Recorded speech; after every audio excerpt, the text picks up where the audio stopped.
Assalamualaikum warahmatullahi wabarakatuh.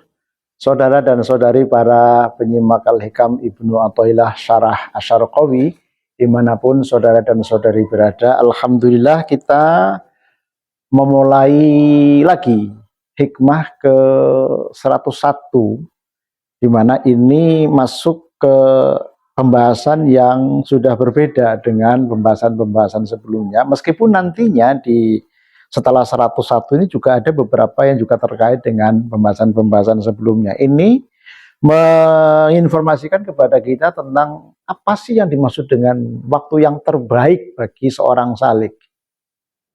Dan sebaliknya, apa itu waktu yang terburuk bagi seorang salik. Saya bacakan bismillahirrahmanirrahim. Khairu awqatika waktun tashhadu fihi wujuda faqatika wataritu fihi ila wujudi zillatika. Singkat tetapi maknanya dalam dan komprehensif. Sebaik-baik waktumu, ya, ayyuhal muridus shadiqu, wahai orang yang sedang mendekatkan diri kepada Allah, atau wahai para murid, ya. Waktun tashhadu fihi wujuda faqatika. Waktun adalah waktu di mana engkau menyaksikan keterputusanmu atau ketidaktergantunganmu, ya, kepada hal-hal yang sifatnya duniawi. Bi'ayyuswa, dijauhkan anka darimu, ya, ad-dunya wa syahwatuha, dan dunia dengan segala macam keinginan-keinginan duniawinya. Jadi frasa yang pertama ini, ya, oleh Ibnu Athaillah dikatakan bahwa sebaik-baik waktu seorang salik, waktu yang terbaik bagi seorang salik adalah waktu di mana seseorang itu menyaksikan, ya, membersamai keterputusan, ya, atau ketiadaan ketergantungan kepada hal-hal yang sifatnya duniawi. Mengapa? Karena ketika seseorang mampu memposisikan diri jauh dari ketergantungan terhadap duniawi, maka dia akan merasa dekat dan bersemangat untuk senantiasa mendekatkan diri kepada Allah, karena sudah tidak diganggu dengan hal yang sifatnya duniawi.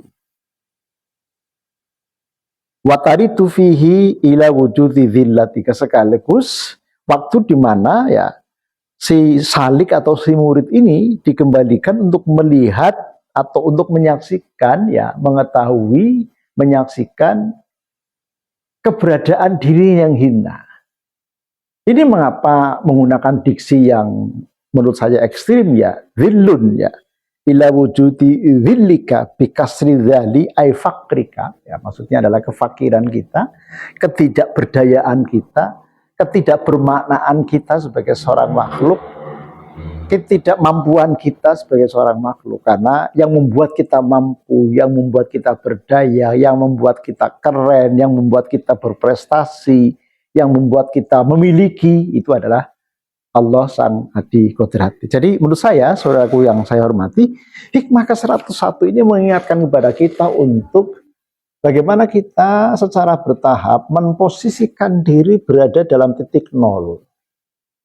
Berada dalam titik nol untuk menekan ego kita masing-masing. Mengapa? Karena dalam kajian-kajian yang sudah dan bahkan sudah lalu kita lakukan, penyakit hati ini begitu lembut, nyaris tak terasa. Katakanlah begini, ketika kita sedang berada dalam suasana gembira, gitu ya, tiba-tiba kemudian muncul rasa kita ini hebat, karena mampu meraih sesuatu yang kita rencanakan misalnya. Mampu mewujudkan sesuatu yang sudah kita planningkan sebelumnya. Mampu melanjutkan apa yang sudah kita jalankan bersama. Nah, oleh karena itu menjadi sangat penting frasa yang pertama ini, khairu awqatika waktun tashhadu fihi wujuda faqatika wa taritu fihi ila wujudi zillatika. Penjelasannya di sini, ya, wa inna makana hadza, ini sebetulnya saya termasuk yang rada enggak setuju dengan bunyi teksnya, karena tulisannya wa inna makana hadhihi, gitu ya. Saya kok kurang seret. Jadi saya bismillah, ya, husnudzon saya ada kekeliruan cetak, jadi wa inna makana hadza khairul awqati.